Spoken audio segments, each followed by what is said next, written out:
দেখো, আজকে আমরা আলোচনা করব বঙ্গানুবাদ নিয়ে প্রথমে।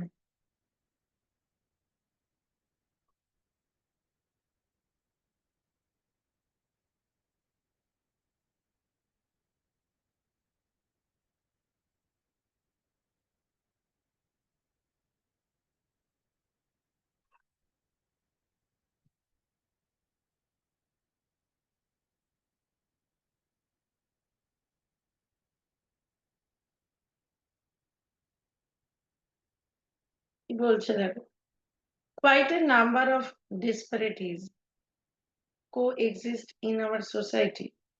This have been created by man and are indecent from the social point of view. These are contrary to the law of nature and could have been eradicated by man himself.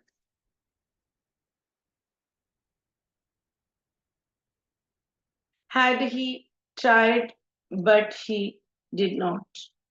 On the contrary, those who are manifestly powerful have widened inequality in the interest of their own profits, but they are not aware that it is in this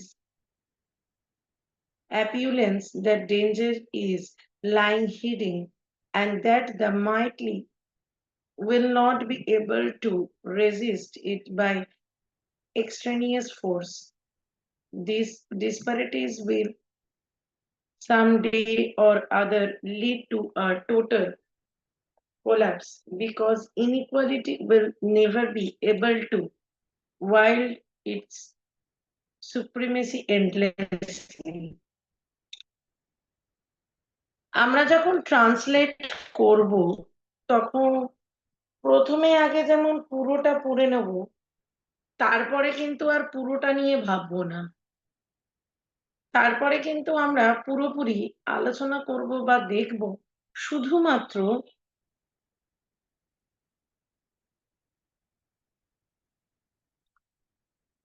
একটা করে line, যেখানে করে ফুল স্টপটা শেষ হয়েছে। যেমন quite a number of disparities of coexist in our society.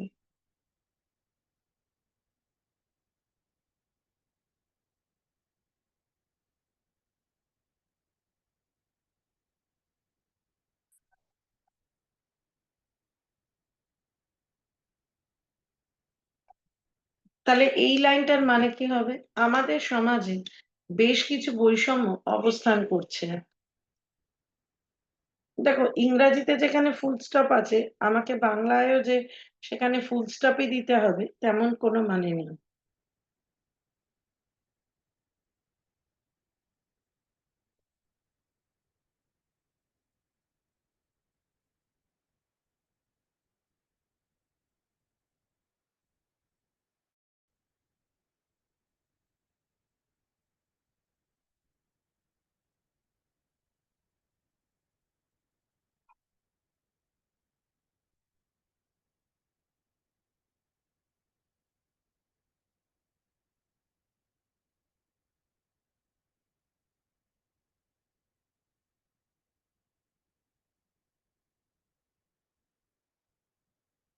These have been created by man and are indecent from the social point of view.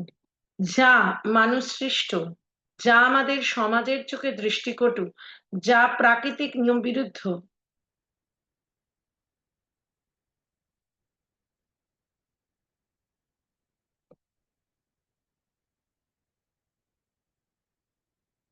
যা মানুষ চেষ্টা করলে দূর করতে পারত কিন্তু তা করেনি।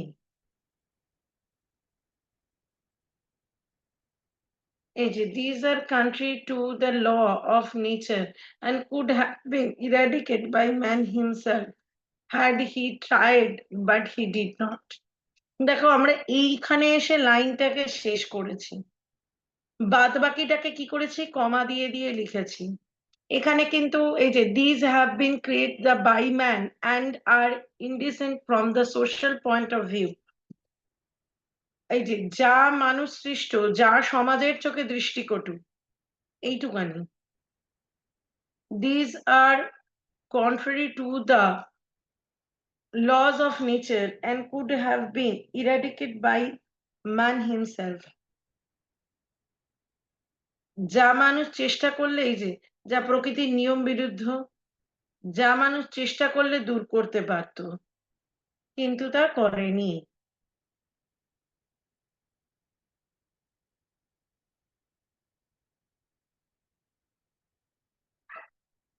On the contrary, those who are manifestly powerful have widened inequality in the interest of their own profit.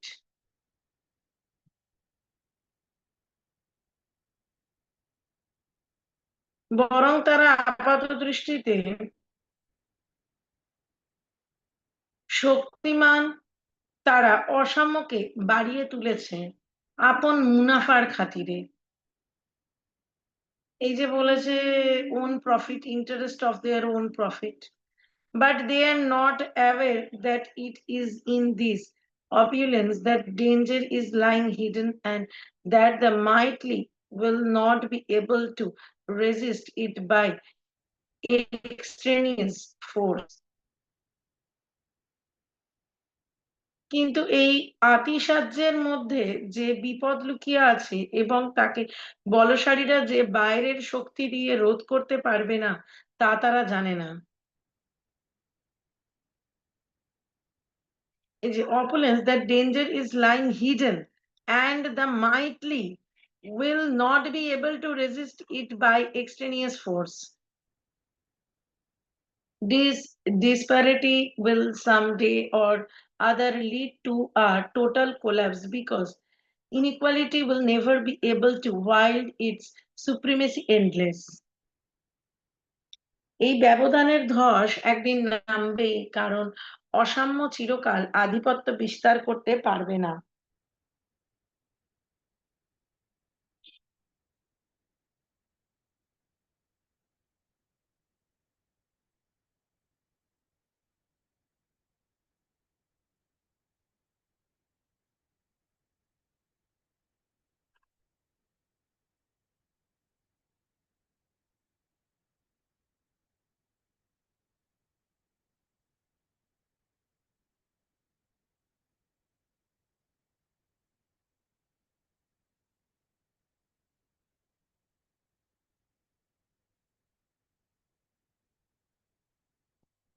দেখো, এখানে কিন্তু আমরা শুধু কনসেপ্টটা অনুযায়ী জিনিসটাকে কিভাবে ভাগ করেছি, কিভাবে দেখেছি, সেইগুলো কিন্তু এখানে আলোচনা করলাম। নেক্সট দেখো, in the past there were joint families where many members used to live together, and quite a good number of children grew up collectively. There are free and ample scope for social intercourse among, no dark ways there of gardens in the household, and they used to keep a vigilant on the growing children. It was not always that child was brought up with tutoring from his parents, but he could manage to find a place for himself amongst others. The result was that he learned in his own family how to face and encounter problems, no matter of whatever nature those might be. This has now become obsolete in a small family of the present time. Every type of family has its own merits and demerits. But while we are now quite consequence of the merits of such families, we have almost ignored their demerits, which we have to experience bitterly whenever we confine ourselves within the periphery of a single family unit. দেখো, এখানেও আমরা কি করব, প্রথমেই আমরা একটা লাইনকে আগে দেখব। যেমন আমরা আগের প্যাসেজে করলাম যে ইংরাজির ছোট ছোট পরপর থাকা 3-4টে বাক্যকে যুক্ত করে একটা লাইন করে নিলাম, সেম ভাবে আমরা চাইলে এখানে কোনো ইংরাজিতে থাকা কোনো বড় বাক্যকে আমরা কিন্তু ছোট ছোট বাক্যে,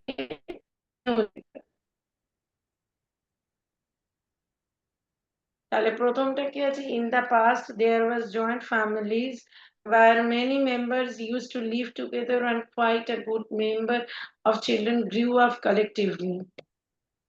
অতীতে যৌথ পরিবার ছিল, দেখো এটা ভেঙে নিয়েছে। এই যে in the past there were joint families, বহুজন একসঙ্গে বসবাস, বহু জনের একসঙ্গে বসবাস ছিল। এই যে where many members used to live together and quite a good number of children grew up collectively. বহু শিশু একসঙ্গে বেড়ে উঠতো।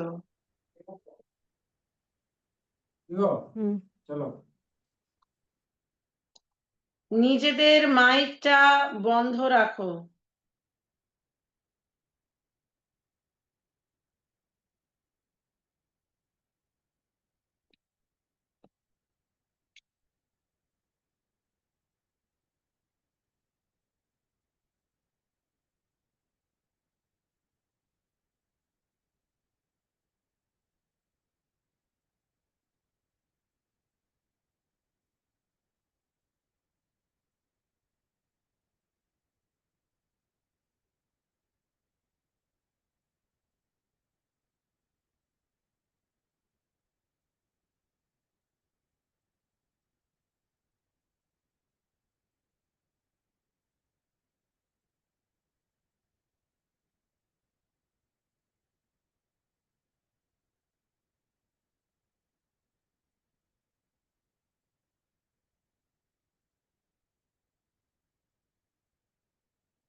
আচ্ছা, there are free ample scope।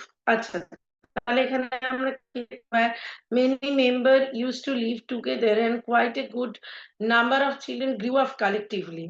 এই যে একসঙ্গে একসঙ্গে বেড়ে উঠতো, 5 জনের মধ্যে মেলামেশার অবাধ সুযোগ ছিল। There are free ample scope for social intercourse among individual। এই যে এখানে আর 5 জনের সাথে মেলামেশার স্কোপ ছিল। No dearthquakes there of guidance in the household and they used to keep a wriggle on the growing children, on the growing children. It was not always that child, এই যে এই অবধি not, এই যে growing children, বাড়ন্ত শিশুদের, দেখো শেষেরটা আগে চলে এলো, বাড়িতে অভিভাবকের অভাব ছিল না। There was no dearth there of guidance, মানে বাড়িতে অভিভাবক ইন দ্য হাউস হোল্ড, মানে বাড়িতে অভিভাবকের কোনো অভাব ছিল না। অ্যান্ড দিয়ে যে সেন্টেন্সটা রয়েছে ওটাকে কেটে দিয়েছি। বাড়ন্ত শিশুদের প্রতি নজর রাখতো এইসব অভিভাবক বৃন্দ। এই যে they use to keep bridle on the growing children. It was not always that child was brought up with tutoring from his parents, but he could manage to find a place for himself amongst others. মা কোলে নিয়ে আচ্ছা আচ্ছা আচ্ছা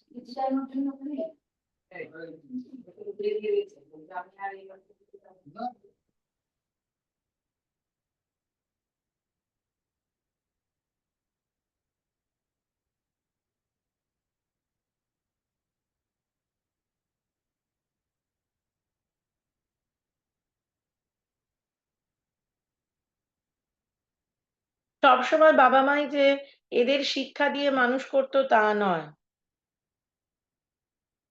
এই যে it was not always that child was brought up with tutoring from his parents, এই যে শুধু তার বাবা মাই দেখতো তা না, but he could manage to find a place for himself amongst other, সবার মাঝে নিজের একটা অবস্থান সে করে নিত। The result was that he learned in his joint family how to face and encounter problems.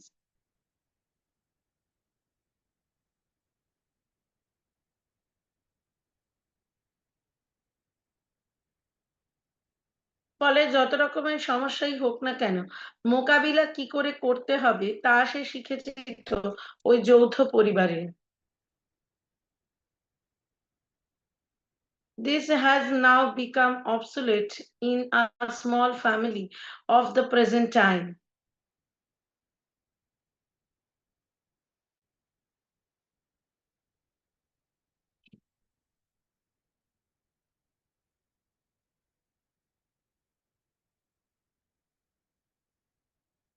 যেটা এখনকার মতো ছোট সংসারের ক্ষেত্রে একদমই খাটে না।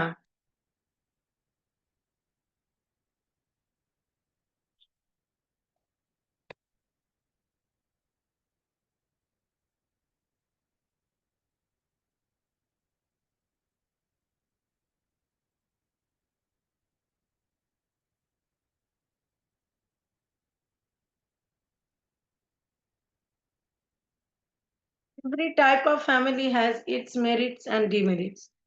যে কোনো ধরনের পরিবারেরই সুফল ও কুফল আছে।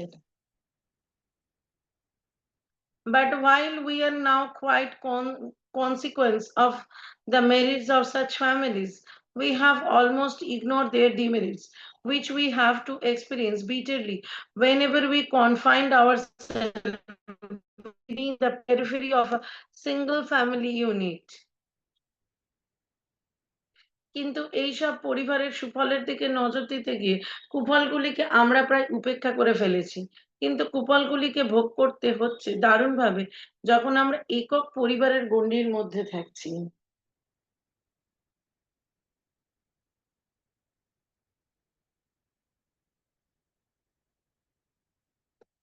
দেখো, এই ধরনের প্যাসেজ গুলোর ক্ষেত্রে আমাদের কিন্তু শুধু লাইন বাই লাইন পড়লাম, সেখানে যেখানে দাঁড়িয়ে আছে, যেখানে কমা আছে, যে শব্দটা যেখানে আছে, প্রথমত সেইভাবে কিন্তু ট্রান্সলেট করা যাবে না। কেন না, সেইভাবে যদি আমরা ট্রান্সলেট করি তাহলে কিন্তু সমস্যা কি হবে।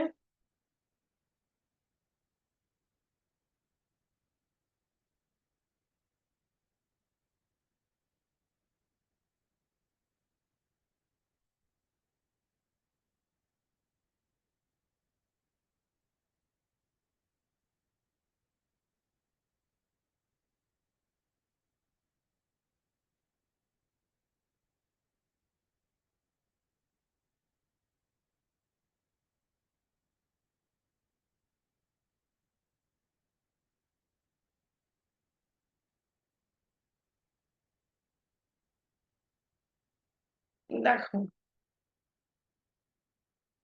এখানে কিন্তু আমাদের এই ধরনের প্যাসেজের ক্ষেত্রে আমাদের কিন্তু একটা জিনিস লক্ষ্য করতে হবে, যে আমরা যখন এই প্যাসেজ গুলোকে পড়বো তাদের কনসেপ্টটা বুঝে পড়বো এবং সেই অনুযায়ী, মানে শুধু ওই শব্দের নিচে শব্দের মানে লিখে গেলাম,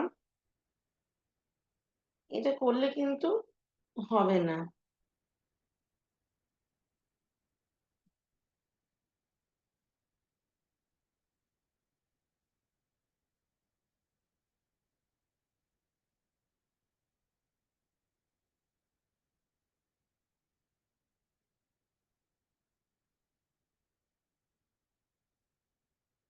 দেখো নেক্সট।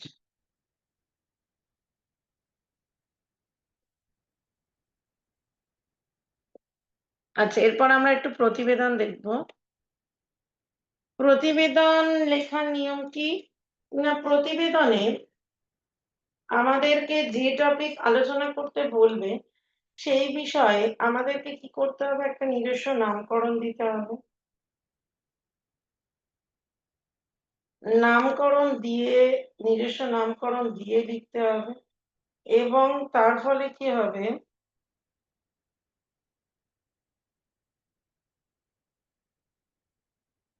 সেই বিষয়ের কনসেপ্টের ওপর আমাদের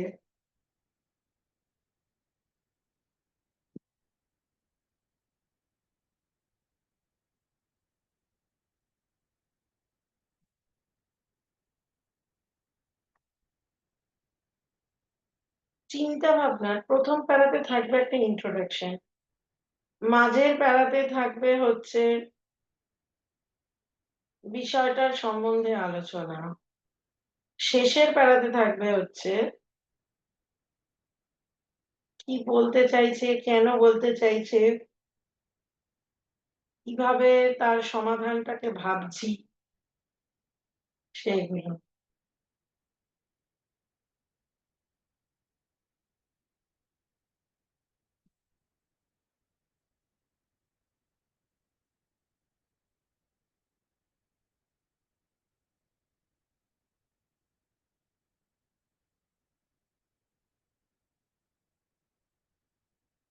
ম্যাম বলছি ব্রাইটনেসটা একটু বাড়ানো যাবে কি? ব্রাইটনেস,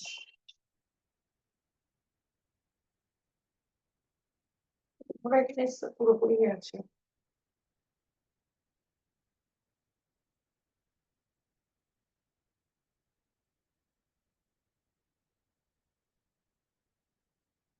দেখো, নিজস্ব সংবাদদাতা প্রথমে, তারপরে কলকাতা, কলকাতা লিখে তারপরে কি, এবারে আমরা বিষয় শুরু করব। এটাকে কিন্তু আলাদা করে কোথাও মার্জিন দেওয়া যাবে না, এখানে আলাদা করে আন্ডারলাইন করা, আবার আলাদা করে প্যারা চেঞ্জ করে লেখা, এসব কিন্তু কিছু করা যাবে না।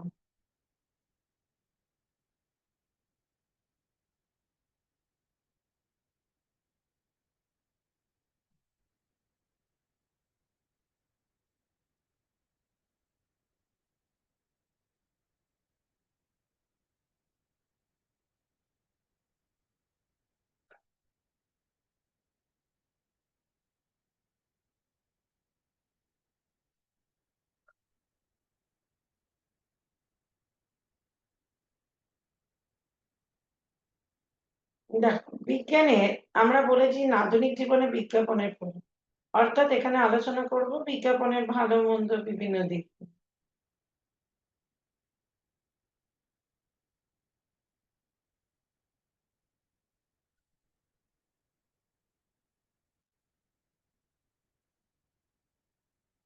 বিজ্ঞাপনের আবিধানিক অর্থ হলো বিশেষভাবে জ্ঞাপন বা জানানো।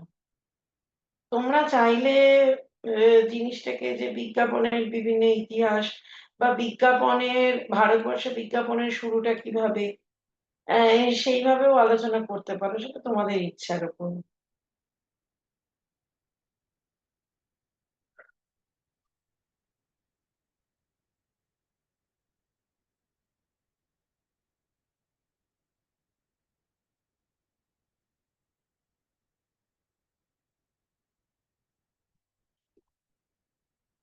এমন একটি উপায় যার মাধ্যমে নতুন কিছুর আগমনী বার্তা জানানো হয়।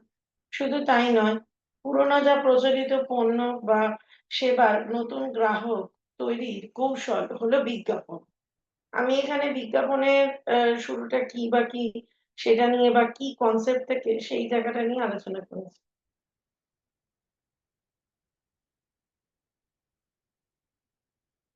শুধু তাই নয়, পুরোনো বা প্রচলিত পণ্য বা সেবার নতুন গ্রাহক তৈরির কৌশল বিজ্ঞাপন। বিজ্ঞাপনের মাধ্যমে সংশ্লিষ্ট পণ্যের গুণাগুণ প্রচার হবে, এটাই সত্য ও স্বাভাবিক। মানে যে প্রোডাক্ট নিয়ে আলোচনা করা হচ্ছে সেটার গুণাগুণ, সেটা কিভাবে আমরা দেখছি।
দেখো, আমি তোমাদেরকে বললাম যেহেতু ইন্ট্রোডাকশন,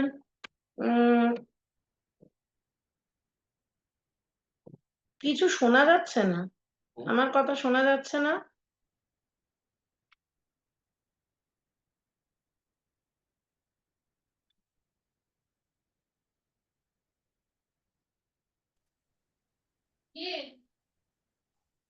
আচ্ছা দেখো, তোমরা নিজেদের স্পিকারটা অফ রাখবে। তাহলে বিজ্ঞাপনের মাধ্যমে বা বিজ্ঞাপনের লক্ষ্যটা কি থাকে, যে বিষয় নিয়ে, যে প্রোডাক্ট নিয়ে, যে জিনিস নিয়ে তারা প্রচারটা করছে, সেইটা নিয়ে কথা বলবে।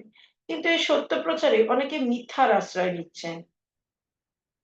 কোমল পানীয়, জুস এগুলোর বোতলের মোড়কে তাজা ফলের ছবিটি থাকে ঠিকই, কিন্তু কেউ যদি বোতলটির মোড়কটি লেবেল ভালো করে পড়ে দেখে, তাহলে আসল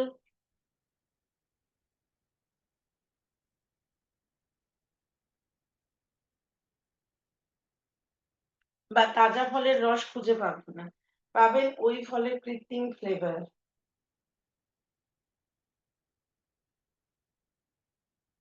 হরলিক্স এর বিজ্ঞাপনে ভাষ্যকারকে বলতে শোনা যায়, এটা খেলে বাচ্চারা আরো লম্বা, আরো বেশি শক্তিশালী, আরো বুদ্ধিদীপ্ত হবে। পণ্যটি উৎপাদনকারীর এ দাবির কোনো রকম বাস্তব ভিত্তি না থাকায় উন্নত দেশে বিজ্ঞাপনটি নিষিদ্ধ করা হয়। একটি পণ্যের বিজ্ঞাপনে বলা হয় 2 একে 2, 2 দুগুণে 5। গণমাধ্যমে এটি প্রচারও হচ্ছে। বড়রা বুঝলেও শিশুরা তো আর এর মাধ্যমে ভুল তথ্য শিখবে।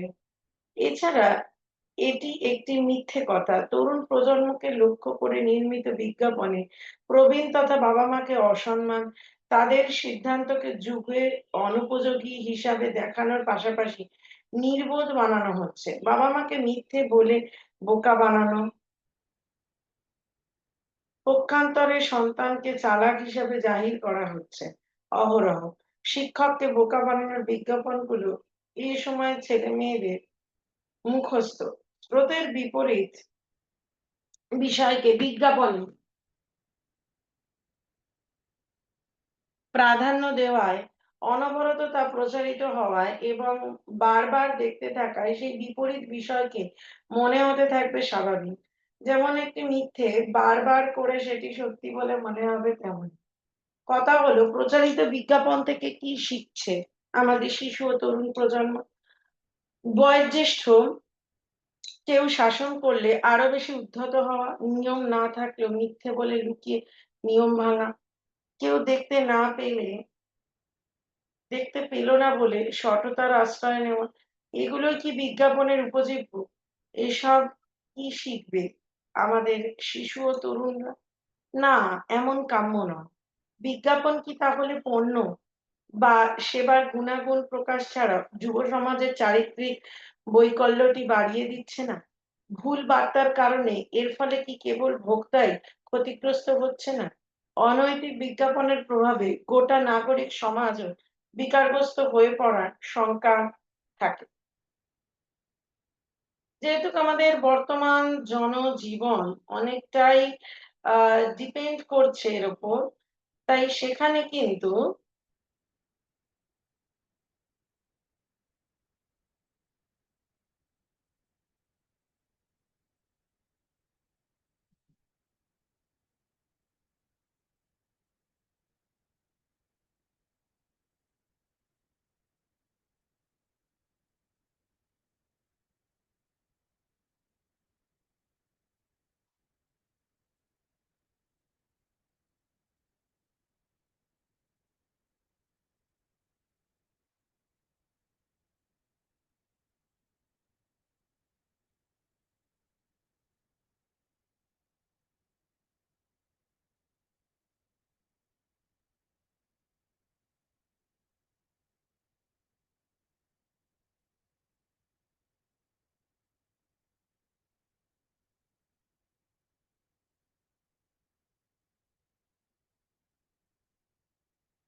এক্ষেত্রে আমাদের কিন্তু প্রতিবেদনগুলোকে ভালো করে বুঝতে হবে, ভালো করে পড়তে হবে, নাহলে কিন্তু হবে না।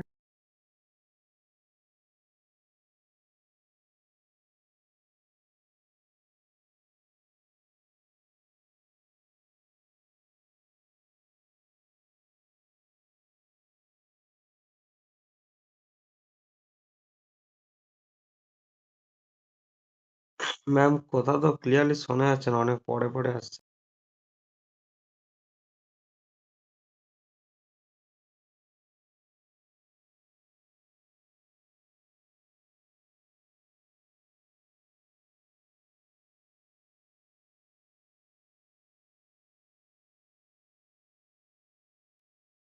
আচ্ছা দেখো, তাহলে আমি প্রতিবেদনটা তোমাদেরকে যেভাবে লিখতে দেখালাম, কিরম ভাবে যে লিখবো যখন,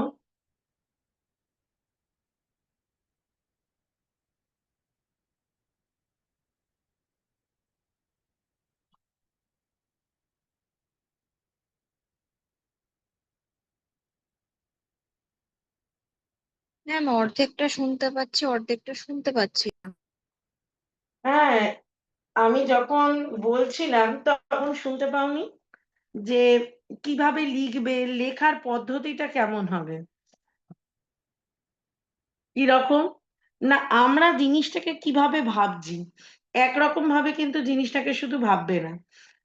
আমি তোমাদেরকে একটা লেখা সম্বন্ধে যেভাবে দেখাচ্ছি সেটা ছাড়াও কিন্তু আরো অনেক পদ্ধতি হয়, কিন্তু আমি তোমাদের কাছে একটা আইডিয়া দিতে চেয়েছি যে কিভাবে আমরা আলোচনাটা করতে পারি। দেখো,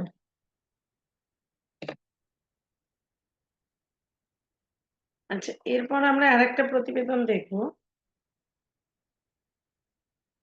জনসংখ্যা সমস্যায় জর্জরিত পশ্চিমবঙ্গ, মানে পশ্চিমবঙ্গের জনসংখ্যা বৃদ্ধি।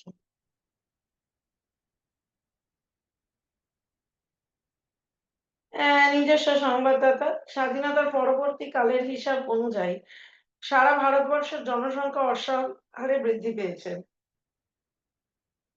পশ্চিমবঙ্গ এই ব্যাপারে পিছিয়ে নেই। ম্যাম, হ্যাঁ বলো। আগের প্রতিবেদনটায় এক জায়গায় লিখেছেন যে হরলিক্স এর মানে হুম, পার্টিকুলারলি কোনো প্রোডাক্টের নাম এভাবে দেওয়া যাবে? আমি কেন দিয়েছি তার একটা রিজন আছে। কিসের জন্য দিয়েছি, আমি বিভিন্ন প্রোডাক্ট সম্বন্ধে এখানে তোমাদের বলছে অলরেডি, এগুলো কিন্তু বহু চর্চিত, যে প্রোডাক্ট নিয়ে এইরকম ভাবে আলোচিত হয়েছে বা বলেছে। তো আমি সেইগুলোই দিচ্ছি যেগুলো বহু চর্চিত এবং আলোচিত, এবং এর ফলে কেন দিচ্ছি না, বর্তমানে এগুলো কিন্তু ব্যবহার করা নিষিদ্ধ হয়ে গেছে। তাহলে আমাদের বা কোনোটা হয়তো বিদেশে মার্কেটে তার অ্যাডটাই নিষিদ্ধ হয়ে গেছে, যেহেতু আমি ক্রিটিসাইজ করছি। তো এখানে ওই জন্যই তুমি যে কথাটা বলছো সেটা কোথায় করা যায় না বলো তো, সেটা করা যায় না হচ্ছে যেখানে,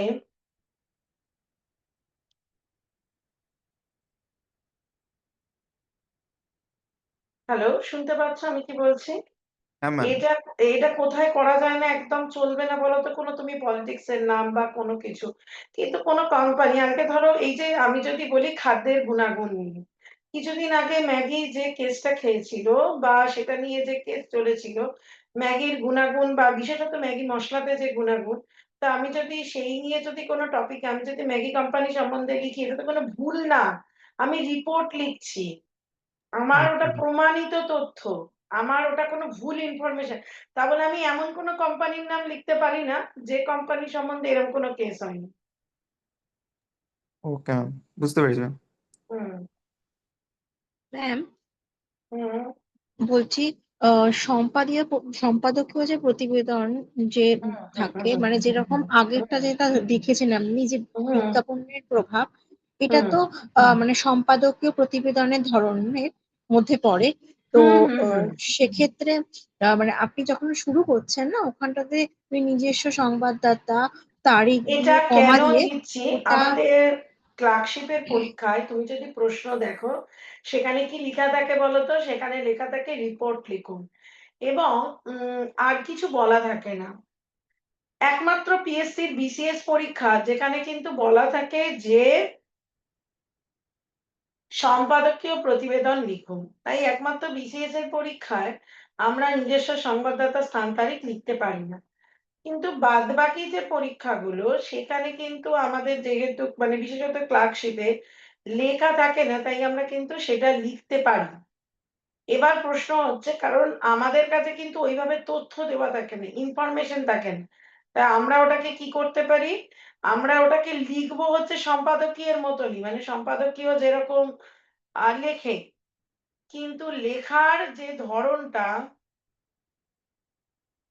সেটাকে আমি কিভাবে অ্যাডপ্ট করব, কিভাবে নিয়ে ভাববো? না, লেখার ধরনটা কিন্তু পুরো থাকবে হচ্ছে এইভাবে, অর্থাৎ সম্পাদকীয়ের মতনই সাধারণ প্রতিবেদন। আমাদের কাছে সাধারণ প্রতিবেদন কখন লেখা যায় বলতো? যখন ইনফরমেশন দেওয়া থাকে, যেটা হচ্ছে পুলিশের পরীক্ষাগুলোতে। বর্তমানে পুলিশের পরীক্ষায় যেগুলো দেয় দেখবে ইনফরমেশন দিয়ে দেওয়া থাকে, এবং সেইটা নিয়ে এ তখন আমরা যখন লিখি, আমার কাছে সম্পূর্ণ ইনফরমেশন দিয়ে দেওয়া থাকে, সেটা নিয়ে লিখি। কিন্তু এই যে যেগুলো ক্লার্কশিপে আমাদের সম্পূর্ণ ইনফরমেশন দেওয়া থাকে না, সেখানে আমাদের যখন লিখতে বলা হয় সেটা সম্পাদকীয়ের মতনই লিখতে বলা হয়। ওরা সম্পাদকীয় না বলে দিলেও আমাদের সেইভাবেই লিখতে হবে।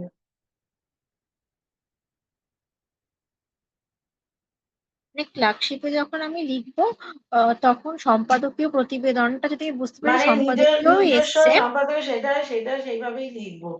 মানে তার যেরকম কারণ, আপনি স্ট্রাকচারটা দিয়েছেন ওই রকম মানে ফলো করে ওইভাবে লিখতে হবে। হ্যাঁ, কারণ হচ্ছে আমাকে সম্পাদকীয় প্রতিবেদনের ক্ষেত্রে আমাকে কিন্তু ওটা বলে দিচ্ছে না যে তুমি এটা সম্পাদকীয়। দেখবে প্রশ্ন, দেখবে পিএসসি ক্লার্কশিপে দেখবে লেখা থাকে হচ্ছে রিপোর্ট লিখুন বা প্রতিবেদন লিখুন, এইটা লেখা থাকে, সেখানে কোথাও বলা থাকে না সম্পাদকীয় প্রতিবেদন লিখুন।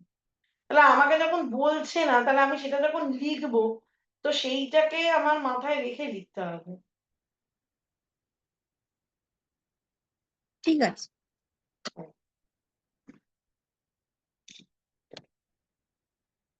ম্যাম আচ্ছা, দেখো। ক্লার্কশিপে তো ম্যাম হুম। বলছি ক্লার্কশিপে তো এতটা লেখা তো লিখবো কি করে? ক্লার্কশিপে তো 120 শব্দ ম্যাক্সিমাম, ম্যাক্সিমাম। আর সেখানে তোমরা প্যারাটাকে এইভাবে ডিভাইড করবে যে প্রথম প্যারায়, ফার্স্ট প্যারায় থাকবে, দেখো 3টের বেশি প্যারা দেওয়া যায় না। 2টো প্যারায় মিনিমাম লিখতে হবে, ম্যাক্সিমাম 3টে। এক প্যারায় লেখা যায় না, আবার 3টের বেশি প্যারা করা যায় না। তো সেটা যখন আমরা তাহলে লিখতে যাব, তাহলে আমরা কিভাবে লিখবো? আমাদেরকে কি করতে হবে, এই যে যখন আমরা ক্লার্কশিপের এই লেখাগুলো লিখবো বা এই ধরনের লেখা যখন প্রতিবেদন আমরা লিখবো, প্রথম প্যারায় থাকবে কটা? প্রথম প্যারায় থাকবে হচ্ছে 20 থেকে 30টা শব্দ, মাঝের প্যারায় থাকবে 70টা, আর লাস্ট প্যারাতে থাকবে, যদি প্রথম প্যারায় 20টা করো তাহলে লাস্ট প্যারায় হচ্ছে 30টা, যদি প্রথম প্যারায় 30টা করো লাস্টের প্যারায় 20টা, তাহলে আমার টোটাল কত হলো? 120টা। তো এই ওয়ার্ড লিমিটটাকে মেনটেন করে লিখবে।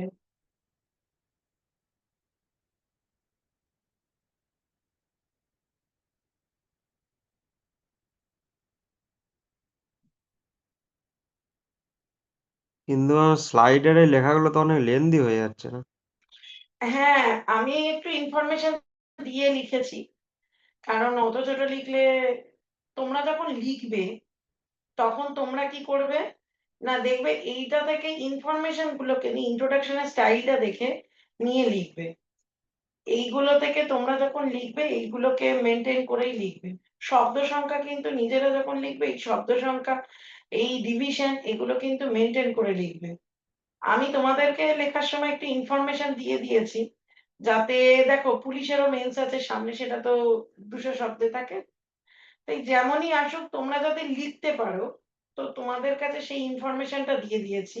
এবার যেটা করতে হবে, তোমাদেরকে এই পুরোটাকে দিয়ে তোমাদেরকে জিনিসটাকে তৈরি করে নিতে হবে।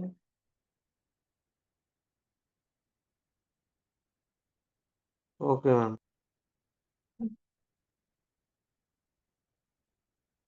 দেখ, স্বাধীনতার পরবর্তী কালের হিসাব অনুযায়ী সারা ভারতবর্ষে জনসংখ্যার অস্বাভাবিক হারে বৃদ্ধি হয়েছে। পশ্চিমবঙ্গ এই ব্যাপারে পিছিয়ে নেই। পশ্চিমবঙ্গের মানুষ অন্যান্য রাজ্য অপেক্ষা সচেতন, তবুও এখানকার জনসংখ্যা উত্তরোত্তর বৃদ্ধি পাচ্ছে। একটু চিন্তা করলেই দেখা যায় এই বৃদ্ধির বহুবিধ কারণ রয়েছে। এ রাজ্যে বহু ভাষাভাষী মানুষ একত্রে মিলেমিশে বাস করে, তাই স্বাভাবিকভাবেই ভিন্ন রাজ্যের মানুষ শান্তিতে বসবাসের জন্য এই রাজ্যে আসে এবং পরে একাত্ম হয়ে এখানকার স্থায়ী বাসিন্দা হয়ে যায়। ফলে জনসংখ্যা বৃদ্ধি প্রাপ্ত হয়। শুধু তাই না, চিকিৎসা বিজ্ঞানের উন্নতি ও নানাবিধ ওষুধ আবিষ্কারের ফলে মানে কি কি কারণে জনসংখ্যা বৃদ্ধি হয়।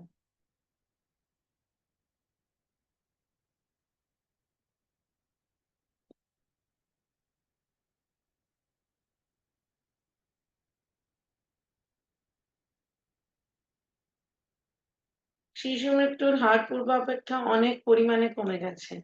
জনস্বাস্থ্যের উন্নয়ন, আত্মসচেতনতা আহ পশ্চিমবঙ্গের মৃত্যুর হার অনেক পরিমাণে কমিয়ে দিয়েছে। দুর্ভিক্ষ মহামারীর মতন প্রবল শত্রু আজ অনেক পরিমাণে সচেতন মানুষের কাছে পরাজিত। সর্বোপরি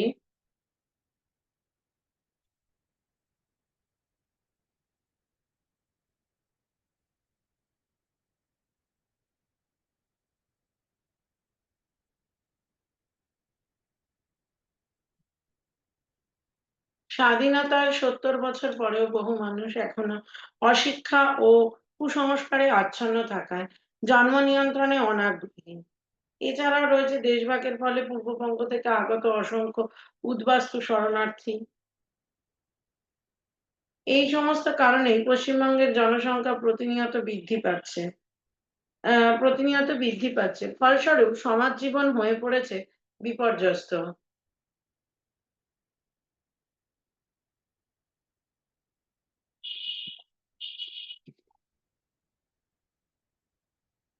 খাদ্য, বস্ত্র, বাসস্থান, শিক্ষা, স্বাস্থ্য প্রভৃতি মৌলিক চাহিদাগুলি থেকে বহু মানুষকে আজ বঞ্চিত হতে হচ্ছে। দারিদ্র্য আজ মানুষকে আষ্টেপৃষ্ঠে বেঁধে ফেলেছে। কৃষক প্রয়োজন মতো জমি পাচ্ছে না, শ্রমিক কাজ পাচ্ছে না, শিক্ষিত তরুণ তরুণী চাকরি পাচ্ছে না। সব মিলিয়ে সমাজে এক বেহাল অবস্থা।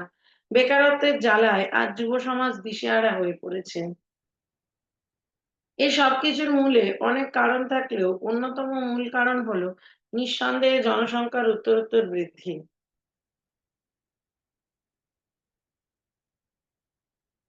১৯৫২ খ্রিস্টাব্দে ভারত সরকারের উদ্যোগে জন্ম নিয়ন্ত্রণের জন্য সর্বপ্রথম পরিবার পরিকল্পনা কর্মসূচি গ্রহণ করা হয়। বর্তমানে তা স্বাস্থ্য বিভাগের অধীনে। স্থায়ী কর্মী নিয়োগ করে সচল রাখা হয়েছে। এছাড়া বাল্যবিবাহ, বহুবিবাহ প্রথা নিষিদ্ধ করা হয়েছে। ফলে জনসংখ্যা বৃদ্ধি অনেক পরিমাণেই হ্রাস পেয়েছে। পরিসংখ্যান অনুযায়ী দেখা যায় গত ১০ বছরে পশ্চিমবঙ্গের লোক সংখ্যা বৃদ্ধির হার কমে দাঁড়িয়েছে ১৭.৭৭%। এটি একটি শুভ লক্ষণ, কিন্তু এই হারই যথেষ্ট নয়। আমার মনে হয় পশ্চিমবঙ্গের জনসংখ্যা বৃদ্ধি রোধ করতে হলে সর্বাগ্রে প্রয়োজন প্রকৃত শিক্ষা। আজও যারা অশিক্ষা ও কুসংস্কারে আচ্ছন্ন তাদের জন্ম নিয়ন্ত্রণের সুফলগুলি উপলব্ধি করাতে হবে। আজকের দিনে ২টি সন্তানই যথেষ্ট, তার বেশি হলে সন্তানের উপযুক্ত শিক্ষা দিয়ে যথার্থ নাগরিক করে তোলা সম্ভব নয়। এই বোধ তাদের মধ্যে জাগিয়ে তুলতে হবে। জন্ম নিয়ন্ত্রণের জন্য শুধু স্বাস্থ্য বিভাগের দায়িত্বপ্রাপ্ত কর্মীদের ওপর ভরসা রেখে নিশ্চিন্ত থাকলেই হবে না। সর্বস্তরে শুভবুদ্ধি সম্পন্ন মানুষকে সক্রিয়ভাবে এগিয়ে আসতে হবে এর মোকাবিলার জন্য। যিনি যে এলাকায় থাকেন সেই এলাকার অনভিজ্ঞ ও উদাসীন মানুষদের সচেতন করে তোলার দায়িত্ব তাকেই নিতে হবে। এটি হলো আমাদের সামাজিক কর্তব্য। এই ভাবে যদি আমরা সকলে নিজ নিজ দায়িত্ব পালনে সচেতন হতে পারি, তবেই জনসংখ্যা বৃদ্ধি হ্রাস পাবে আর পশ্চিমবাংলার মানুষ দারিদ্র্য রূপ অভিশাপ থেকে মুক্তি পাবে। দেখো, এই যে প্যাসেজটা আমি এটার মধ্যে দিয়ে তোমাদের কাছে যতটা ইনফরমেশন পৌঁছে দেওয়া যায় চেষ্টা করেছি সেটা দেওয়ার, যার ফলে তোমরা ইনফরমেশন গুলোকে একটু যদি ভালো করে তৈরি করো, এবার দিয়ে তোমরা ওয়ার্ড লিমিটের মধ্যে জিনিসটাকে লেখো, তাহলে কিন্তু তোমাদের কাছে এটার উত্তর লেখাটা অনেকটা সোজা হয়ে যাবে। আমার কাছে এটা একটা, আমি একটা তোমাদের কাছে একটা ডেমো আনসার দিতে চেয়েছি, কিভাবে লিখবে সেইভাবে, বা ভাবনা চিন্তা করবে, ভাবনা চিন্তার জায়গাটা কি থাকবে সেগুলো বোঝাতে চেয়েছি।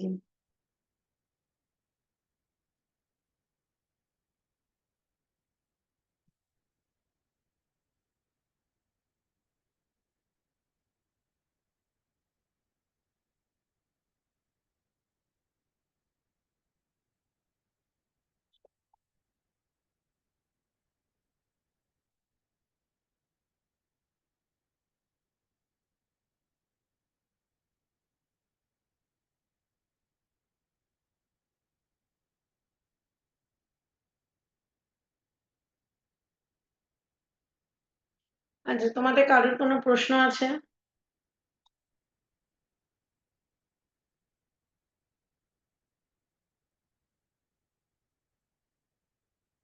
ম্যাম, বলো।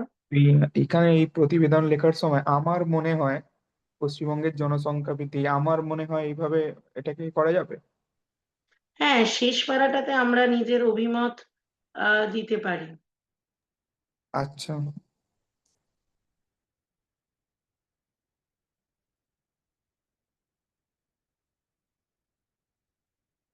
আর কেউ?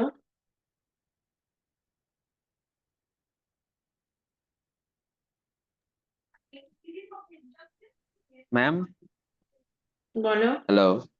হ্যাঁ, বলছি বলো। এই হোমওয়ার্কের খাতাটা চেক হবে না? হুম, আমি একটু টপিক গুলো আলোচনা করে নিই, নিয়ে তোমাদেরকে খাতা চেক করে দেবো। ঠিক আছে, খাতা চেক করে দিয়ে দেবো স্যারের কাছে। ওকে। হুম। কারো কোনো প্রশ্ন আছে? Good night everyone.